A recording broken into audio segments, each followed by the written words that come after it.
Kidney বিকলে তো অনেক কারণ রয়েছে, তার ভিতরে যে ওষুধও একটা কারণ।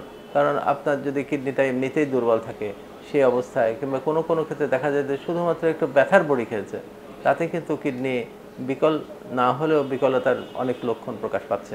বিশেষ করে ব্যথার বড়ি যখন বয়স্ক মানুষ, অনেক ব্যথা থাকে, অস্টিওআর্থ্রাইটিস থাকে, হাড়ের ব্যথা থাকে, জয়েন্টে পেইন থাকে, এসব কারণে ব্যথার বড়ি থেকে যত্রতত্র ব্যথার বড়ি ব্যবহার করেন। ব্যথার বড়ি যত অ্যাভয়েড করা উচিত। কিছু ব্যথার বড়ি কিডনি ফ্রেন্ডলি, কিডনিতে চাপ দেয় না, সেই সব ব্যথার বড়ি কিছুটা খাওয়া যেতে পারে। অ্যান্টিবায়োটিকও কিন্তু অনেক ক্ষেত্রেই কিন্তু কিডনিতে এফেক্ট করতে পারে। অ্যান্টিবায়োটিকের ক্ষেত্রে অবশ্যই পরামর্শ হলো ডাক্তারের পরামর্শ ছাড়া অ্যান্টিবায়োটিক খাওয়া উচিত নয়। এবং শুধুমাত্র ডাক্তাররাও অনেক সময় যে ঠিক জীবাণু ডিটেক্ট করে সেটা কোন অ্যান্টিবায়োটিক এটাতে কাজ করবে সেটার দিকে লক্ষ্য রেখে অ্যান্টিবায়োটিকটা খাওয়া উচিত।